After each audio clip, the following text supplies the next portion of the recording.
plenty of run support for Jake Oettinger. It was 4-1, and then the 4-2 goal goes in from Jordan Eberle. We all watch the game, but we don't all see what Johnny and Grimmer see. Johnny right away goes, high blocker. Let's look into that. Sport Logic confirming what you spotted. Right. High blocker. So that's 11 of 20 goals so far in the playoffs. High blocker, 55%. In this series against Seattle, 4 of 7 goals.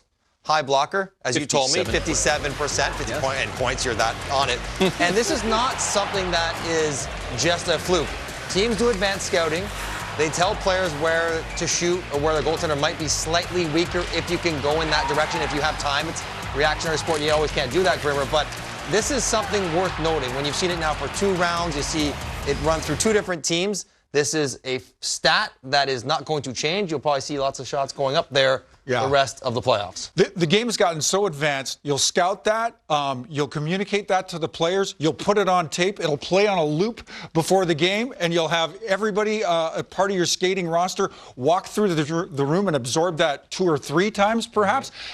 So it's one thing to kind of identify that, Johnny, but you've got to put yourself in a position where you can execute on that, and then you've got to execute. So credit to Cartier tonight and Eberle as well for exploiting that piece of Jake Oettinger, because now 2 years as the Dallas Stars starter, he's built a pretty impressive record, but shows a vulnerability. Yeah, the one thing Seattle has, though, is a lot of good shooters. Oh, yeah. I mean, they have a lot of guys on their team that can put the puck in tight spaces where they want it to go. So, you know, some players, maybe myself included, hearing that top blocker, well, that doesn't really help me. I can't put it there all the time anyways. But you look at this Seattle team, the strength of their team is the skill they have throughout their forward lineup, and they could take advantage of this kind of information.